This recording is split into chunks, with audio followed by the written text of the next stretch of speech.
स्वागत करता हूं आप सभी का आपका अपना YouTube चैनल रोशन सर मैथ स्पेशलिस्ट में।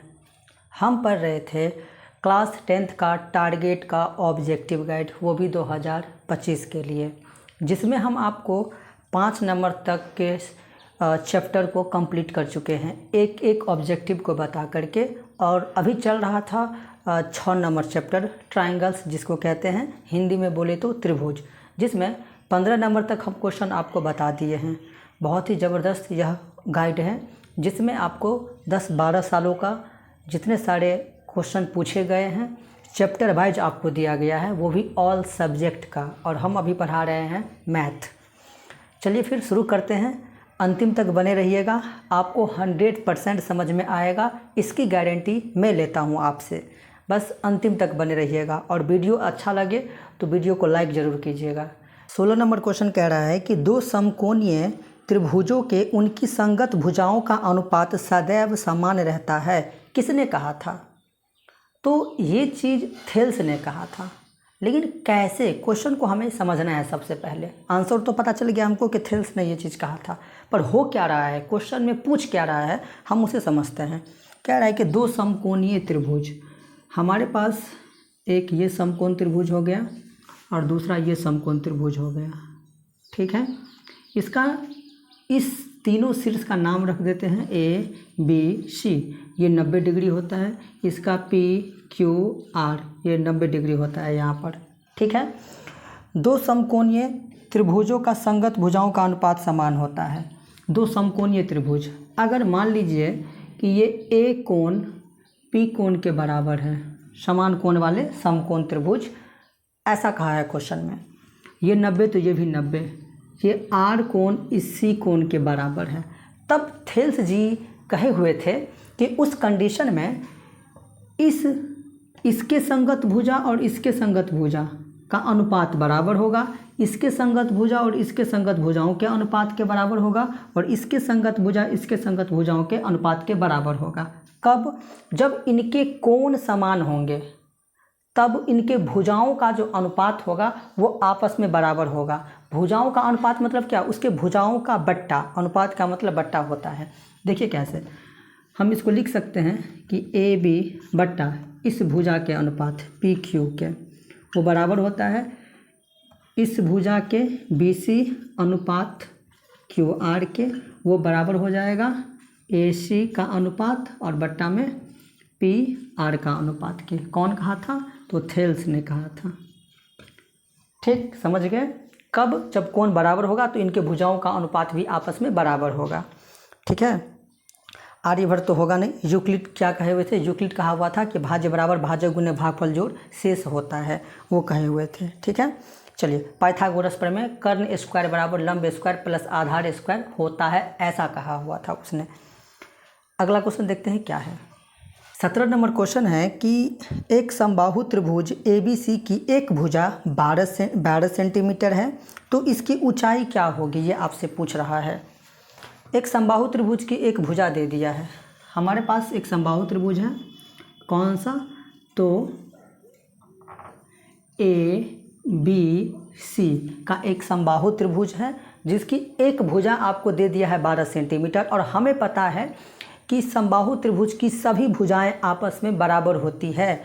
तो अगर एक भुजा दे दिया है आपको 12 सेंटीमीटर, तो क्या हम इसको भी 12 कह सकते हैं, और इस भुजा को भी हम क्या कह सकते हैं? 12 कह सकते हैं, क्योंकि सम मतलब बराबर, बाहु मतलब भुजा, जिसकी सभी भुजाएं आपस में बराबर होती है वो समबाहु त्रिभुज होता है। तो एक भुजा दिया था तो ऑटोमेटिक तीनों भुजाएं आपस में वही हो जाएगा, ठीक। अब कह रहा है हमको कि जब भुजाएं जब बराबर हो तो कह रहा है कि उसकी ऊंचाई क्या होगी, ये आपसे पूछ रहा है। ऊंचाई ज्ञात करने के लिए हमें यहाँ से एक रचना करना होगा, एक लंब डालना होगा। क्या डालना होगा? लंब डालना होगा, लंब, जिसका नाम हम देंगे D, और लंब है इसका मतलब 90 डिग्री हो जाएगा। ऊंचाई निकालने के लिए हम लंब डालेंगे, लंब। अब ध्यान से आप देखिए, किसमें? त्रिभुज ABD में, ABD में आप देखिए ध्यान से, यह 90 डिग्री है, इस पर ध्यान नहीं देना है आपको, केवल ABD पर ध्यान देना है। तो जब समकोण त्रिभुज है तो आपको एक चीज़ याद आ रहा होगा, क्या कि पाइथागोरस प्रमेय क्या कहे हुए थे कि कर्ण का स्क्वायर जो होता है वो बराबर होता है किसके, लंब के स्क्वायर के प्लस आधार के स्क्वायर के होता है। किसने कहा था, पाइथागोरस प्रमेय कहा था, पाइथागोरस ने कहा था। तो ये 90 डिग्री है, तो 90 डिग्री के सामने की भुजा क्या होता है, कर्ण होता है हमेशा, इतना तो आपको पता होगा। कर्ण कितना है, 12 है, उसका स्क्वायर कर देंगे बराबर लंब हो जाएगा ये 90 डिग्री वाला, जो कि हमें निकालना है, तो उसको ऐसे ही छोड़ देंगे, प्लस आधार क्या हो जाएगा ये। अब आप ध्यान से देखिए कि ये जो हम लंब डाले हुए हैं, तो जिस भी भुजा पर पड़ रहा है उस भुजा को क्या करता है वो लंब कि समद्विभाजित कर देता है, समान भागों में बांट देता है। तो अगर यह पूरा 12 है तो इसका आधा क्या हो जाएगा, इसका मतलब यह 6 होगा, ये भी 6 होगा, तब तो दोनों को जोड़ देंगे तो 12 हो जाएगा। वैसे भी वो जो लंब पड़ा है जिस भुजा पर, उस भुजा को 2 समान भागों में बांट देती है। तो ये पूरा जब 12 है तो यह 6 हो जाएगा और यह भी 6 हो जाएगा। तो बी डी आपके पास कितना है, 6, उसका हम क्या कर देंगे, स्क्वायर कर देंगे। ठीक है, 12 का स्क्वायर 144 हो जाएगा बराबर में ए डी का स्क्वायर ऐसे ही रहेगा और 6 का स्क्वायर 36 होगा। ये जो 36 प्लस का है जब इधर लेकर के आ जाएंगे तो माइनस का हो जाएगा। ठीक, तो 144 में से हम 36 को जब हम घटा देंगे तो 108 हो जाएगा बराबर में ए डी का स्क्वायर हो जाएगा। वर्ग जब साइड चेंज करेगा तो क्या बनेगा, वर्गमूल बनता है बराबर में ए डी हो जाएगा। इसका जब हम निकालेंगे क्या, वर्गमूल निकालेंगे, तो देखिए क्या लिख सकते हैं हम, इसका वर्गमूल निकालेंगे तो 2 पंच 10, 2 चौका 8, फिर 2 से 2 दूना 4, 2 सत्ते 14, 3 तिया 9 और 3 एकान 3, सॉरी 3 नमा 27 हो जाएगा और 3 तिया 9 हो जाएगा और फिर 3 एकान 3 हो जाएगा। वर्गमूल में रूल है कि जो 2 संख्याएं मिलती है उसमें से एक बाहर निकाला जाता है, ये भी मिल रहा है, ये भी मिल रहा है। ठीक, तो इस दोनों को गुना करेंगे, ये दोनों मिल रहा है तो उसमें से एक 2 बाहर निकालेंगे, ये 3 2 है तो उसमें से एक बाहर निकालेंगे, और जो नहीं मिल रहा है उसको हम रूट के अंदर में रखेंगे, तो 3 दूना 6 रूट 3 हो जाएगा। तो हम 108 को लिख सकते हैं 6 रूट 3 बराबर में ए डी। तो ए डी का मान कितना निकला, 6 रूट 3।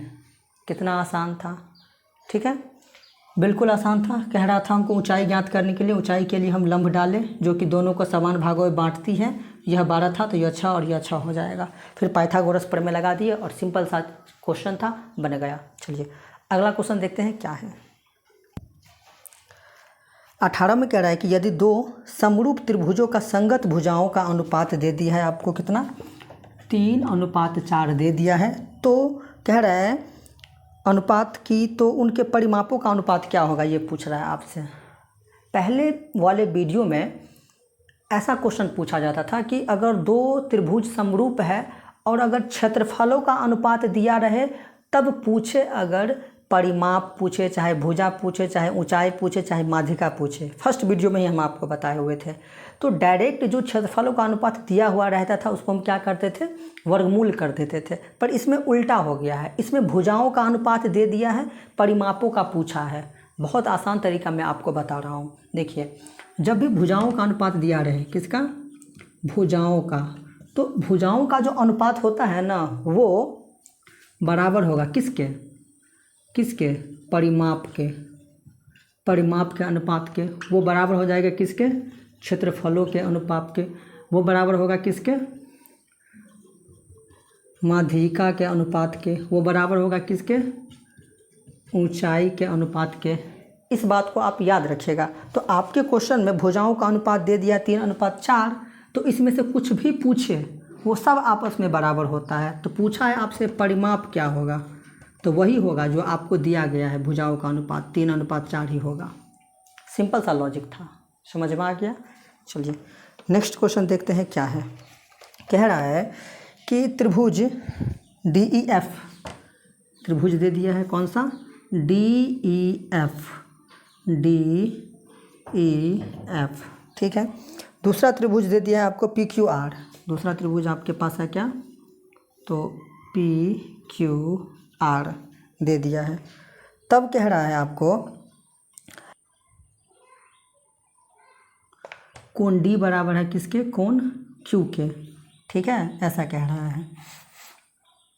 ठीक है, फिर आगे दिया गया है कि कोण बी जो है वो बराबर है किसके, कोण ई के। कोण आर बराबर है कोण ई के।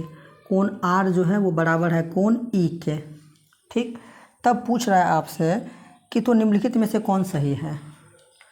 दो आपको दे दिया है, दो त्रिभुज दे दिया है और कह रहा है कि कोण डी बराबर है कोण क्यू के। कोण डी बराबर है कोण क्यू के। कोण आर बराबर है कोण ई के। तो कोण एफ बराबर हो जाएगा किसके, कोण पी के। सिंपल है, ऑप्शन नंबर ए सही हो जाएगा। कोण एफ बराबर हो जाएगा किसके, कोण पी के।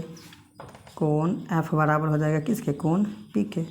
सिंपल सी बात है। हाँ, ये हो सकता है कि इसका जो नामकरण किया है ना वो थोड़ा उल्टा उल्टा हो सकता है, पर लॉजिक वही होगा। आप ऐसे भी लिख सकते थे, डी ई एफ ऐसे भी लिख सकते थे, क्यू आर पी ऐसे भी लिख सकते हैं, पर लॉजिक वही होगा। अगर एक कोण दूसरे कोण के बराबर है तो जो भी बचा दोनों में वो उसके बराबर हो जाएगा। सिंपल सी बात है। चलिए अगला क्वेश्चन देखते हैं क्या है।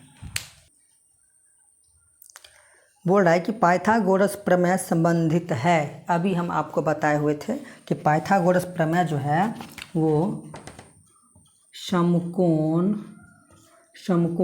त्रिभुज के लिए होता है। ठीक है, किसके लिए, समकोण त्रिभुज से वह प्रसिद्ध है। कौन, पाइथागोरस प्रमेय। वो केवल समकोण त्रिभुज में ही लगता है। क्या होता है, कर्ण स्क्वायर बराबर लंब स्क्वायर प्लस में आधार स्क्वायर। चलिए, तो ऑप्शन नंबर ए जो है वो करेक्ट हो जाएगा। अगला क्वेश्चन पूछ रहा है कि यदि किसी समद्विबाहु त्रिभुज का आधार बी है। समद्विबाहु त्रिभुज का पूछ रहा है कि अगर कोई समद्विबाहु त्रिभुज है हमारे पास जिसमें ये दोनों आपस में बराबर होता है, शीर्ष का नाम रख देते हैं ए बी सी।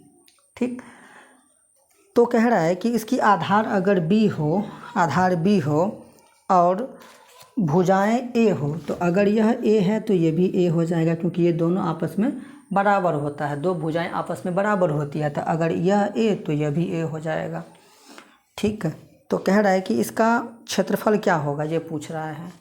डायरेक्ट आपसे फॉर्मूला पूछ रहा है। इसका क्षेत्रफल क्या होता है कि बी स्क्वायर बट्टा में हो जाएगा क्या, तो 4 हो जाएगा। ठीक है, ऑप्शन नंबर डी जो है वो करेक्ट हो जाएगा।